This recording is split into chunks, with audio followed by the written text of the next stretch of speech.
has the largest library of original U.S. documents. He has some of the notebooks of George Washington and all the early presidents. It shows the history. He has notes from the Continental Congress and all the forming of and he's coming to Missoula. And then we're going to have a Bill. Let's see, I don't remember my names. Bruce Malone. Bruce Malone. God, I want to see Bruce. He's a great guy, and he's a great speaker, entertaining, but also great with the gospel message and such. Michael Ort from Bozeman, and he's really a world-renowned creation research guy. So if you have technical questions, he's the guy. On science, particularly geology, he's good at that. And then we're also bringing from the Institute for Creation Research their geneticist. I want to get his name because I forget. I haven't talked with him that much. He's not on here. Okay, I can't think of his name right now. But he's a geneticist and show us how the genome has been just misrepresented and how it clearly says there's a creator.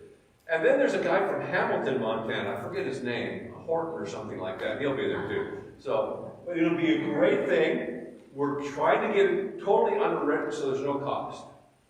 So you can come to this. It'll be at the Hilton Garden Inn. There'll be room for 500 or 600 people. We are in conjunction with TPUSA, Charlie Kirk's organization, on campuses. And so we'll be using, in conjunction with Missoula and Bozeman groups, TPSA, Missoula, and also Lolo will be involved. So there's a lot.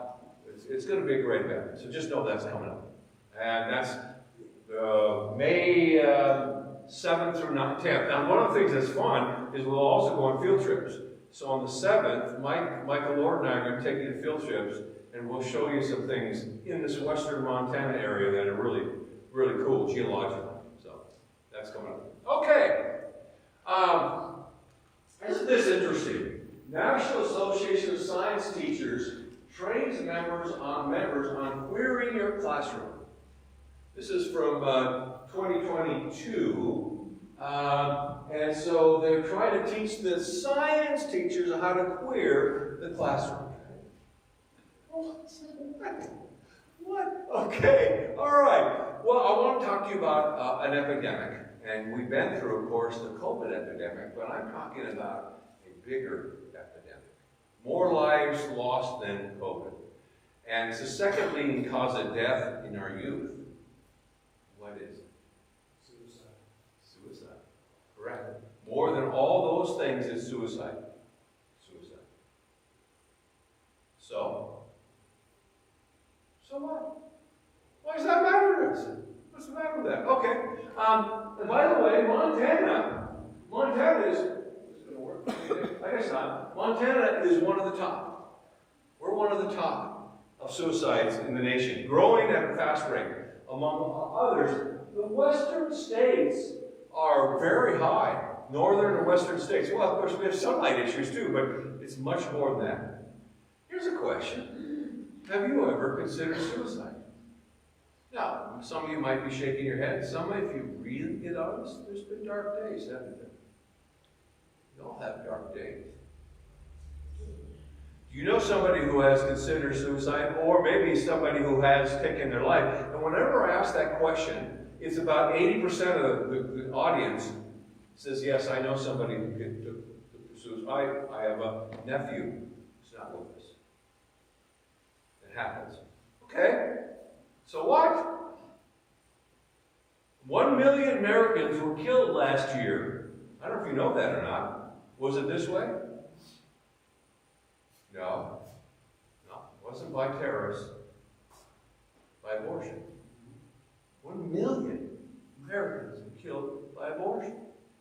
It's more people than the population of those states have been killed by abortion since Roe v. Wade. In fact, we do all the numbers of people that have been killed by abortion since Roe v. Wade. It's the population of all these states. Back up. All those states have been wiped out by an atomic bomb of abortion. These are hard things to deal with. But does that matter? We have plenty of people in the world, so why are we worried about it? Anybody irritated at me yet? How should we decide these issues? That issue. And then, in veterinary medicine, we call it the pink shot. Why was it pink? Because it was specifically dyed pink so that we could not make a mistake and give it to any animal, because it was what we used to euthanize the creatures. And I've euthanized a lot of animals. With a gun, with a pink shot, depending on the size of the creature. Is it okay to take human life? You know, in Oregon and a number of states, it's become illegal. Well, wait a minute. Why not? I'm going to take you to a crime scene. Okay, now I'm going to help you clarify this in your mind. A crime scene. If you're squeamish, you might want to look away. Here it is. Crime scene. Oh, I took out his face, and I actually was trying to Photoshop my own face in there because I've never got an elk that big. All right. Crime scene. And by the way, to some people, this is a crime scene. You're starting to hear this, aren't you? This is a crime scene. You killed that animal? But yes, you should have brought children. I was teaching here in Missoula. Not here. In Missoula. I know you guys don't consider yourself Missoula, and I appreciate that. Yeah. I was in Missoula. This is many years ago. Okay? I was still a young guy. There was no gray, no beard even. And I was in Missoula. I was asked to talk at the Right to Life conference. And I forget where it was, but I remember there was this group, there was this audience there. And I was introduced Dr. Horton. And I said, my name is Dr. Kevin Horton. My practice is down in the Bitterroot Valley, and I've done many abortions. This is a Right to Life group. Right? The place goes, whoo. There was two ladies up front that were obviously plants from the pro-abortion. Suddenly, I was their favorite guy in the world, you know? And they were smiling away, seeing where I'm going with this, and the whole crowd's starting to get angry. And then I eventually tell them I'm a veterinarian, and I've aborted animals. I've done many abortions on animals. And these ladies in front got angry, and the rest of the crowd went, whoa. They got angry and ready to kill me because I would abort a horse, but I wouldn't abort a human. Wow. Now, what am I trying to point out? Why can we shoot an animal and not a human? Why? Why? And because you see, speciesism is coming into play now, where you've heard of racism, right? By the way, racism, don't talk about races. There's one race, human race, okay? One race, human race. All right, but I'm going to use the idea of racism as I'm against another race, or I'd call people group. That's a better term. Speciesism is where we think we're better than a different species. You know, we think we're better than the elk, so we can shoot them. Huh, okay. So here's the issue. What does it mean to be human? What does it mean? And see, based on how you define humanity, we set up our ethics, we set up our laws, we set up our rights and protections. And that's why the world is starting to stray into weird places. It's because we've lost the basis of what it means to be human. We've lost that. And see, here's what I call my toxic tale number 3. And don't try to figure out why I choose number 3, because I have an order, but that doesn't matter. But here's the toxic tale, that humans are simply evolved monkeys. By the way, I read this every day about somebody who says, well, yeah, I know there are some, I heard it on Bill Riley just last night. He was talking about, yeah, there are some religious people who think that we didn't evolve. You know, he said, that's okay. They can think that if they want. But are we simply evolved monkeys? If we are, what does that mean? Well, let's take a look. You see, that affects everything. And yes, you said no, and you're correct. We are not. And what does the Bible say that we are? And Genesis 1, 26 and 27 gives us the answer of what it means to be human. Then God said, let us make man, and that's actually the word Adam. There are different words for man and woman, but there's Adam is here, and that's why he's often called Adam. You see the man, okay? Let us make man in our image. I love that plural. Now, we're into pronouns these days, but they actually do mean something. And here it's a plural pronoun for God. the Jews had trouble with that. And so they came to the conclusion that this is the plurality of majesty. Like the king would say, meaning we have decided when he has decided. And so this is God saying, in our image, what do we know now that we understand the New Testament? He's the triune God. Yeah. We see it there. In the very, very first chapter of the Bible. Let us make man in our image after our likeness. Let them have dominion. Now that's really important. Dominion over the fish of the sea, over the birds of the heaven, over the livestock, over all the earth, and over every creeping thing that creeps on the earth. You can make a great theology of human right to have dominion over the earth, but also to have care over the earth. So it puts into play all the issues of environmentalism, and all that comes into play to make the biblical doctrine of that. All right? So God created man in his own image. The image of God, he created them, male and female. He created them. Okay? That's what the story tells us. All right? So what does it mean to be created in the image of God? Let's see what I have here. Do we look like God? You know, there are times there's images of God on the throne, right? And he's a man with a beard, you know. So there is something there, but no, you are right. We're spirits. He's a spirit, rather. All right? So then the question for a veterinarian was, how are we different from the animals?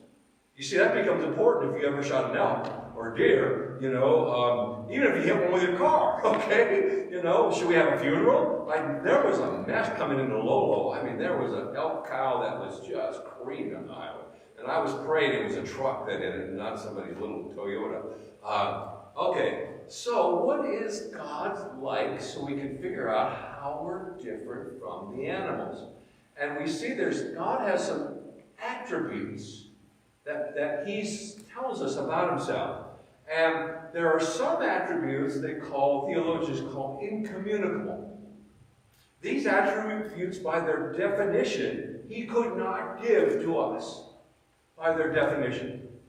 And then there are some that are communicable that he could give to us, and I think that tells us a little bit what it means to be an image bearer of God. Okay? And so the incommunicable attributes are like aseity. That means he exists in himself. He doesn't owe his existence to anything or anyone else. Now, if we're created, we owe our existence back to our parents, and then we owe our existence ultimately to God who created Adam and Eve. So we can't have that. Immutability never changes. I pulled up, it was a couple of years ago, I had to get a new driver's license. I do not like the way Montana does it. Every 10 years you get a driver's license. Now, this helps. You don't have to go get one every 4 years. But the change in the picture was, I mean, I wanted to go back. Even my beard, what happened to me? Okay? I do change. No limits, infinity. Perfection. We're not perfect. Now, your husband is, but you're the only one who knows that, right? Yeah. The truth be known, that's not true. All right. Eternity, outside of time. We're inside of time. And by the way, I had a discussion this morning about angels. Were they before time? We don't know. But they are creatures of time. So I think they were created at the very beginning, but I don't know. Immensity, he's everywhere. Infinity, knowledge, wisdom, he's infinite in these things, where we are finite. Okay? But there are some attributes he could give us. Goodness. He could give us goodness. Benevolence, when we take care of people who've had hard times. Even animals, we feel bad about animals. That comes into our idea of taking care of the earth. Love. By the way, I had a friend of mine, he says, Kevin, you're wrong on this. My dog loves me. I mean, I know my dog loves me. Well, I like to say to him, I said, Monty, your dog loves you because you've taught him love. But you take that same dog, I've been surrounded by a pack of wolves, and they didn't love me in that same way, okay? They did not love me. They're dogs, okay? So we do teach the creation around us love, but it's not innate in the creation. That's human. That's human, okay? And grace, where you don't deserve it, but I'm going to forgive you. mercy, long-suffering, knowledge, wisdom, righteousness, justice. How many children, what's their first word besides mama and dada? That's not fair. That's a righteous judgment. You know, what's fair? It comes out. So, we're created, as we were created initially as eternal spiritual beings, and we still are, even though our bodies will die. We're created as eternal spiritual beings who have been given God's moral character. Moral character. So I'll stop right here and explain it a little bit more. I want to take a little more time and develop this. We'll see if we can get through it or not. But I was riding my bicycle up on the mountain by Victor one spring, and it was beautiful mid-afternoon, and camping season was on. It was probably April, May, and the road was clear, and I was bicycling up. It was a paved road. I'm too old for the dirt roads much anymore. And all of a sudden, I heard the sound of her. She was right over there. And I turned my head as the chill went up my back. There she was, 30 yards off the road. She was looking at it. She sent that message to me, that she had her eyes on me. What was it? What, bear? Mountain lion? Squirrel. Cow elk? You're all wrong so far. You're getting closer. It was a beef cow. Beef cow. Now, remember, what did I do for a living? Okay? And she blurted at me. I can't even make that sound. But I knew the sound. Okay? Because I've heard it. I remember when I was first in veterinary practice, and I can remember the pasture, just about where it is even. And I was out in this pasture, and we're looking at this calf. And all of a sudden that blurt sound came, and the rancher and his ranch hand were jumping over the truck, shouting something like, "Look out, Doc, she's a mean one!" That's when I got acquainted with that sound, as I was jumping out of the way too. That sound means what? It means, look out! Leave my calf alone. And by the way, it also means, Junior, get over here. All in that same blurt. All right? So immediately when I saw her looking at me, I saw the calves. There were two of them playing over there. And so she was saying, leave him alone, and Junior, get back here. What I realized that day was I understand cow. I know their language. Now, by the way, most ranchers do, right? And dog owners understand dog. And it's amazing how many people don't understand, if they don't have dogs, what that means when his fur is up on his back and he's coming at you. That means a lot. I mean, some people, come here, puppy. No. All right, so what's interesting about that is it made me think, though, that dogs can learn words from us, don't they? My dogs know a couple words. Treat. Dinner, yeah. Well, you can say treat, and frisbee's the other one for my dogs. We had a dog named Tippy when I was growing up, and one day my mom says, hey, Kevin, will you take Tippy to the vet today? And Tippy got it, normally jumps in the car. Her tail was between her. She knew the word vet. She knew what that meant, okay. They have a language of grunts, groans, body position, etc. that communicate ideas. When I was telling you that story, you were picturing it. And you were wondering what that animal was, and you were thinking what it was. We have been given language as well as God's moral character. And in language, we can actually communicate our thoughts and concepts to each other. Not just warnings and things like that, but actually who we are, what our inner thoughts are. And God gave that to humanity. That's also part of being an image bearer of Him. And that means He then can communicate His thoughts to us to tell us about Him. That's another way in which we are different from the animals. So here's the question. Is your life valuable? Well, if that's our origin, here's the bad news. You're not valuable.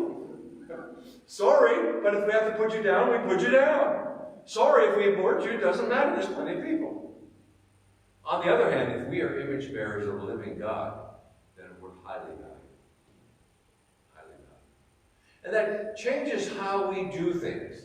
There are people in life that we don't like too well. And there are people in life that we can be pretty disgusted with. Yet they're still highly valuable. And that's the paradox of being a Christian in this world. Is trying to care for some people you can't even stand, and you don't like, you don't even talk to them about things, but yet they are valuable. And you are valuable. And you see, how do we deal with this about the toxic tale that humans are simply evolved monkeys? Well, we actually bear the image of God, and we all know it. We all know it. They know, you know you're valuable deep down inside, but as our culture keeps telling us that we're just animals, and I was taught that in biology early on. No, people are just animals. It starts to change us, and we start to lose our humanity. Pretty soon we become looking like animals and acting like animals. We can't think right. We don't have any basis for morality. We come up with our own morality. God has given us a morality. Now here's the point. Since mankind has been created with these moral attributes, that makes us accountable for our actions.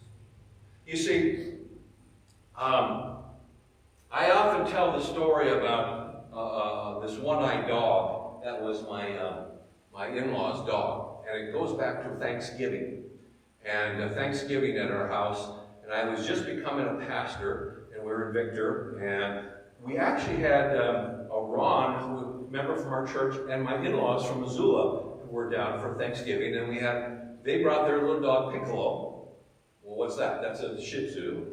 And when you shrink a dog's brain down that much, I think it changes their behavior. I don't know.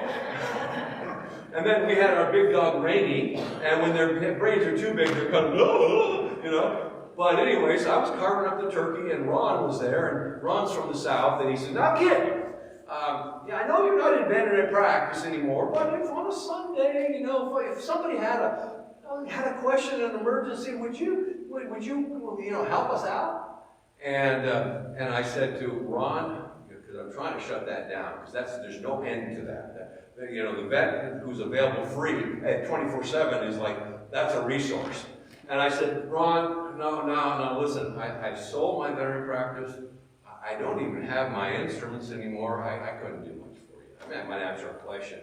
Well, I was going to be proved to be a liar in just a minute, okay? And proved out to be a liar. Because, I'll show you. So I was carving the turkey, and there was Rainy, and there was Piccolo. And I threw Rainy a piece of that turkey, and you know how they tasted. Gone. I don't know if they knew what they ate, but they just, gone. And I threw a piece to Piccolo. And I could see Rainy watching it. And nailed Piccolo right on the face. I mean, literally. And he was going to bite harder for that little rascal being in his house and taking his turkey. And I went, and the dog went, and I'm going, "Oh no, what just happened?" And I'm going to have to sew something up. And here we go. Now look at little Piccolo and his eyeball sticking out. Don't you love that story? I can tell some doozies, I tell you. All right, so literally, that's a veterinary emergency. You got to get that back in hours. What I didn't tell Ron is I had keys to the clinic, and I still go in, and it was agreement with the vet there. You can just use it anytime you need to. So within 5 minutes, I was in surgery. My brother-in-law, who's the owner of the dog, is shaking, trying to help me out by opening. There's a way you open things aseptically, so put it in the surgery site. And I had the thing looked at the eyeball, and actually the optic nerve was cut with a tooth. So the dog was blind. So I took the eyeball out, sewed it all up, and it was gas anesthesia, so by the time we got home, the dog was awake. And so we put Piccolo down, and Rainy comes up to that dog, and sniffs that eyeball. And here's the disgusting part. He didn't even apologize. Didn't apologize. Well, what do you mean apologize? They're not moral. So it was no big deal to Rainy, even if he had the brain to figure out that he did this, which he didn't. Okay, he couldn't even remember that far back. All right, but even if he had the brain to figure out, it wouldn't matter, because he's the big dog, and big dog wins. That's the moral world we're in, the amoral world of animals. We would definitely be all, "Oh, I'm sorry for being blind. We'd be feel terrible, wouldn't we? Right? He didn't feel bad. And forgot about it, and after that, right, minutes later. And Piccolo never knew exactly what happened. But he never quite sees it as well as he used to. Never figured it out. They're not moral. But we are, and we're accountable then, morally, for our actions. Okay? And that's what this means now. You see, all Romans, you've heard this, right? Did you understand it? All have sinned and fall short of what? What does that mean? The moral nature that he's given us. You see that? That's drawn us back to Genesis. So you remove Genesis and say we evolved from monkeys, you ruin the basis of the gospel. You see that? If we're evolved from monkeys, what does that mean? Nothing. But if God made us special as created in his image, then that's why sin matters. And that's why the Savior had to come. For the glory of God. So here's how I challenge how you interpret Genesis. Any method of interpretation that has us ascending from apes, where did God place his image into us? And the Catholic Church, for instance, says 40,000 years ago, God took some of the monkeys and put his image into them. That's what the Pope said in the 1960s. All right? The majority of Christendom worldwide believes that we descended from apes. Probably 70% of the churches in Missoula County and Ruhr Valley County believe that. Believe that we descended from apes. Do you see the cost of it? You see what's happening? We are simply evolving. And then there's no value to your life. It starts to devaluate. But Jesus came on this earth so that, to live and die for us and redeem us from our sin. That's why. That's important. All right. Any questions on that before we go to the next? I'm putting two together to try and give you a little bit extra here. Any questions on that?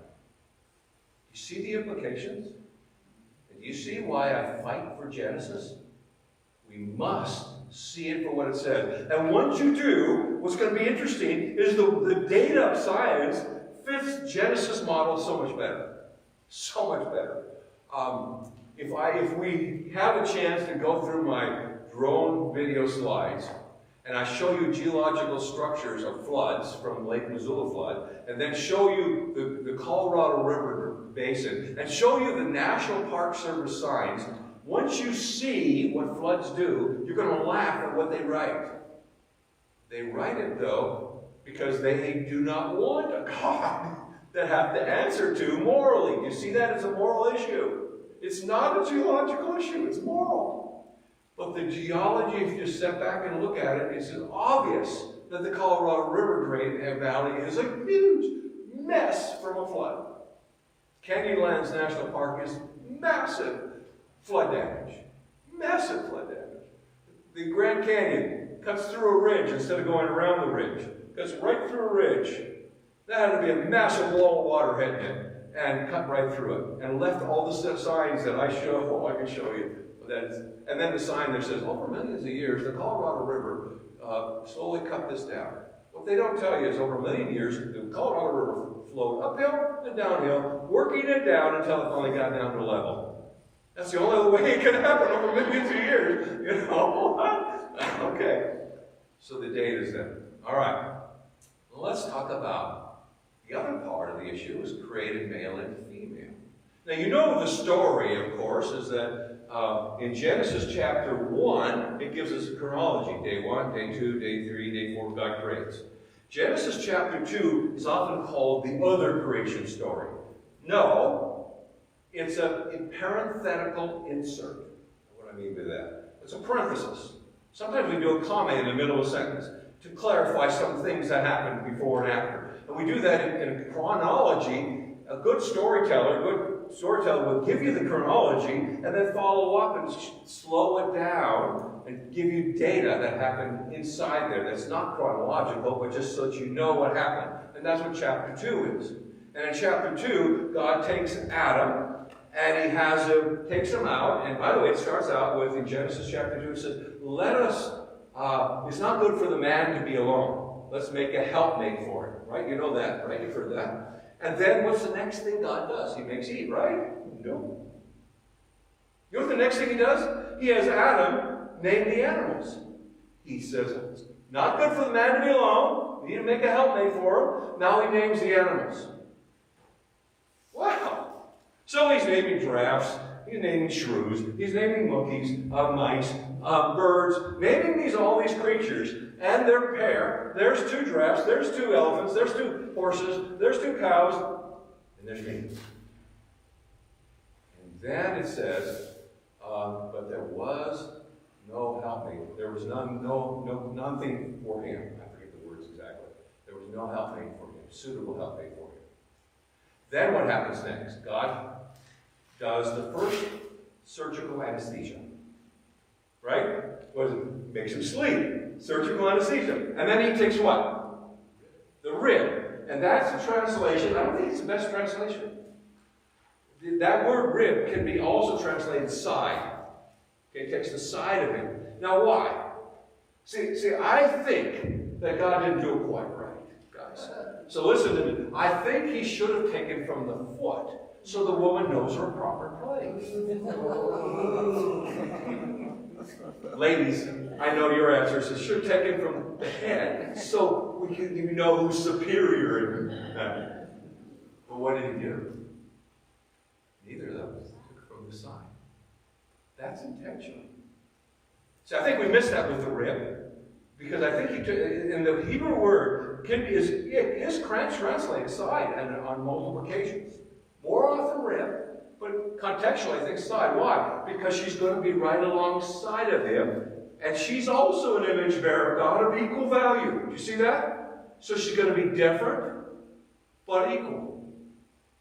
Different, but equal. And women, you're going to say, yep, he's different, all right. All right? Okay. So, I saw this in the Seattle Times. Oh, I don't know when this was, about 10 years ago. Oh, no, 2006, sorry. That's 20 years ago, okay? 20 years ago. And it was a headline. So I bought the paper. It said, how we evolved into male and female. Now, this is a big question. How did that happen? All right, now think about it. Before we have sexual reproduction, where you have one a male, one a female, they mate, you get a child. We had asexual reproduction, where 1 makes 2. And 2 makes 4. And 4 makes it way more effective. You don't have to find the female, you don't have to find the male. They just keep making themselves. The cell divides into 2. The 2 divide into 4. That's asexual reproduction. Very effective. Darwinian evolution says that should work. So how did we happen by Darwinian evolution to develop into male and female? Now let's just think about this. Over the millions of years of time, mutations happen that all the mutations cause one creature to develop male anatomy. Can I just say that? Is that okay here? Male anatomy. Over millions of years of evolution. And he died. And then a million years later, by mutations, the female came in by mutations and accidents with all the pheromones, all the things that are necessary for female reproduction. And she died. Did we get anywhere? So what do we need?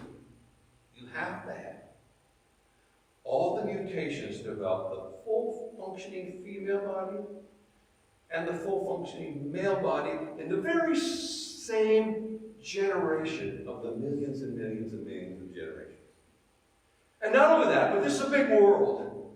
They have to mutate in the same location so they find each other. Absurdity. What do the biology books say about that? Never talked about. Never talked about. So, but it's now part of our science, and it's also part of our psychology. Did you know that men tend to, and women sometimes make their marriage vows and then break them? They go some infidelity, that's called. And it turns out it's genetic. It goes back to our ape past. You see, apes, they studied apes and found out that they often take a harem, and that's what happens to us men. We like to have a harem. Well, I think there's probably something to that. Some of us men, if we be honest. And then we think about it and think, look what happened to David. Maybe not.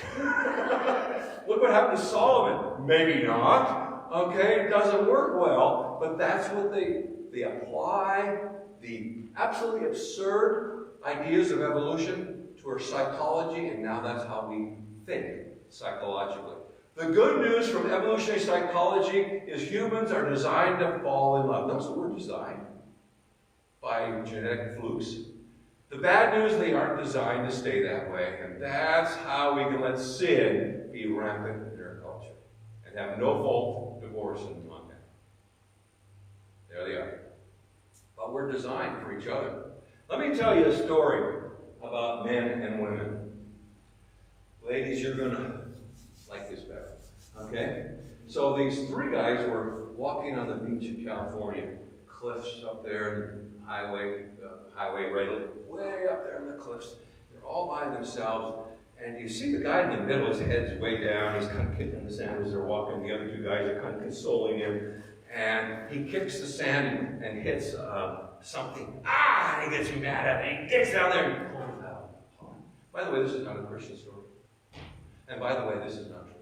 Okay? Did I say it's not true? Okay, all right. So they rub the pot, and what comes out?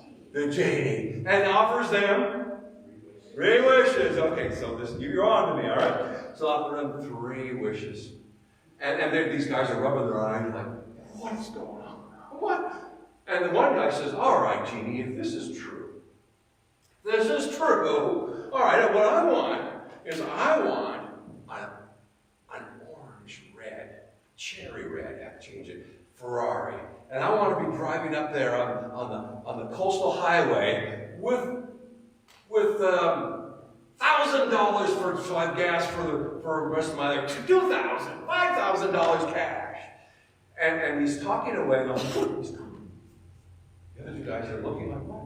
And then they hear beep, beep, beep, and he's throwing up cash and driving on by. The other 2 guys just sit there. Wow. So the second guy on the other side says, wait a minute, this guy shot this. I mean, if this is the case, I want a luxury mansion right up there on the side of the cliff overlooking the ocean, paved driveway down to the highway. I want $1 million cash in there. And boom, he's gone.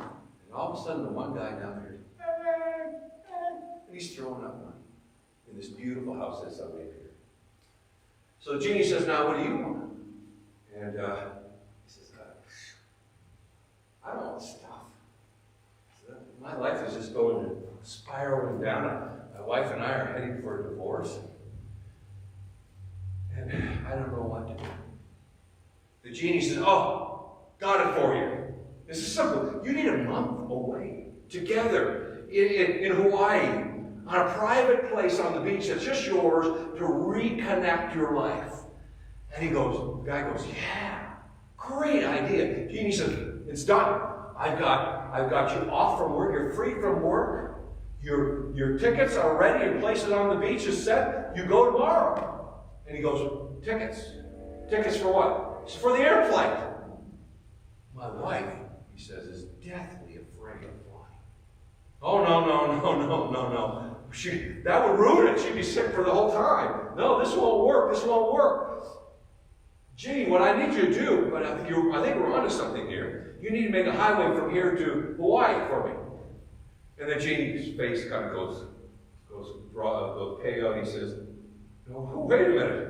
I'm a genie. I'm not God, okay? You know how deep the pylons would have to go down the ocean, how strong they have to be for wave storm. I just can't do it. And I said, okay, you can help me. Actually, that's not it. That's not it. Sure, the vacation would help. But what I actually need to do is understand women. The genie face goes even paler. He goes silent. He's thinking. The highway to out there to Hawaii, you want a 2-liter for me? Understanding women. It goes both ways, doesn't it? It goes both ways. I don't care what you say. There was a study that was done where they took mice and they were trying to figure out what happens to the human brain. So they used mice. You can't do this on people, obviously. But they used mice, and what they did is they took mice and they put them in this maze. And then the maze they go through, and there's a tree at the far end with an open area in the middle. And then they put the tree at the far end, and they let the mice into the maze. And they turned the male mice in first. And the male mice got into this. And they get chasing through the maze, and then they come out, and they poke their heads out, and they see each other, and they run to the other end of the maze to solve it and finish it up. They put the female mice in there. You know what happened? This is true. This is the report. They run through the maze, they poke their heads out, see each other, run to each other, wiggle their noses, and then go off and finish the maze. They have to have a little social time to interact. Men are into the mode of competition. All right? So they neutered the males. They put them in there and thought, okay, it's got to be the testosterone, right? So they run them in through the maze. They see each other. And they run through the maze and finish it. Well, wait a minute. They don't have the testosterone. They neutered them at birth. Now, there were some studies that kind of show that there might be a testosterone surge in the male bodies at a particular time in gestation. So they had to, I don't know exactly how they did it. I can't remember the article. But somehow they went in surgically, went into the uterus, and think about mice, okay? They had to go into the mice abdomen and take the testicles out before they descend, cut them off, sew them back up, and some of those survived the surgery. And they grew them up. They put them into the maze. And they start working through the maze. They come to the end and they look at each other. They run to each other, wiggle noses to their ears, and then finish the maze. They become female in the brain. There's a testosterone surge that happens in males that changes our brain to male.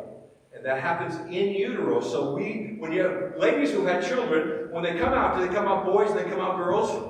And their brains are definitely different. That's why the men's brain actually severs part of the communication between the left and right side of the brain. That's why men can actually sever their emotions and hold their emotions back and do something very hard.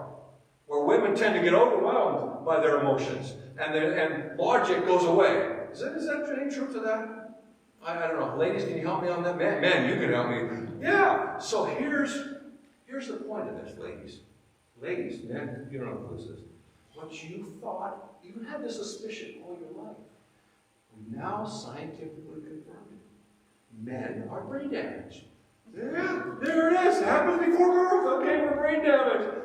You know, I told this to some 4th, 5th, 6th graders in Lewistown. Of course, I had adjusted for their age group. And I said, now don't go and go to your dad and say, hey, Dad, the speaker says you're brain damaged. Ah! What happened? Immediately, Dad, guess what? The speaker says, yeah, I explained that to the dads. Okay, so, biologically, if you're male, every cell in your body is XY. You are male. You can't change that, by the way. And if you're female, every cell in your body is XX. There are some exceptions where there's XXY, and there are some problems that there are. It's very, very rare. But it's not the numbers that we've been taught, okay? All right. And so, in Genesis chapter 2, God creates humans, male and female. In the atheist model, matter creates sexual reproduction, totally non-scientific. Doesn't work. And that gives us all of this confusion that we have. Do you see how the Bible brings sanity to a nation, to a culture? Yeah. So the two views, the apes to man view, that's the atheist worldview.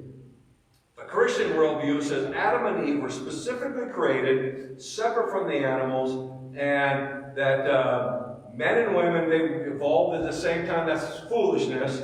Whereas, and they have a soul, and that explains all the social order problems that we have. Whereas in Adam and Eve, we were created, man was created first, the woman was a helpmate from the man. Both are image bearers, and they have different roles in the family. Because they're designed by our brains to do differently. I mean, I just smile sometimes when I see a young woman with a little baby.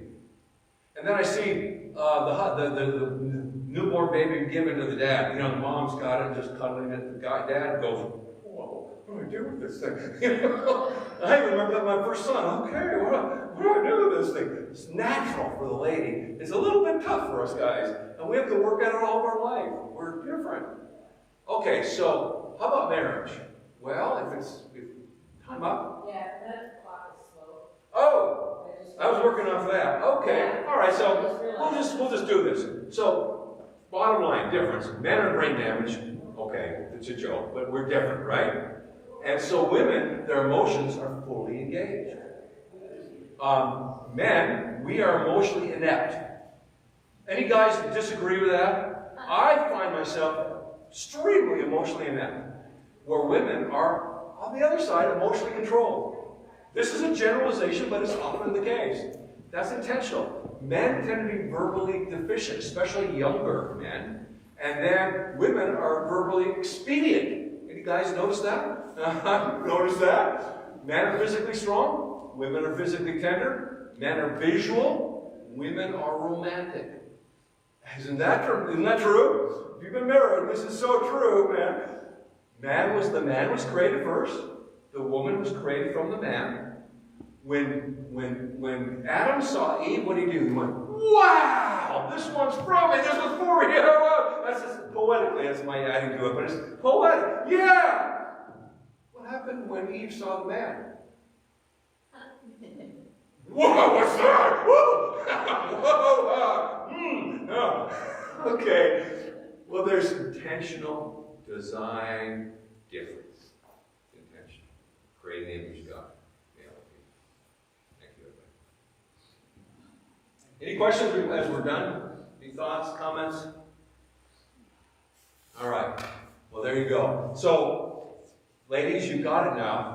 That explains so much. Okay? It explains so much. Men, it also explains a lot to us, doesn't it? We aren't made to necessarily figure that out all the time, the emotions, but we need just to understand that difference. And that's part of marriage, figuring that out. All right. Let's close with prayer. Lord God, thank you for how you created us, male and female, different roles, and help us really embrace our role as men, our role as women. Not try to become the other in any way, shape, or form, but enjoy the fact that you made each of us different, intentional. God bless our families and our nation. In Jesus' name, amen. Okay.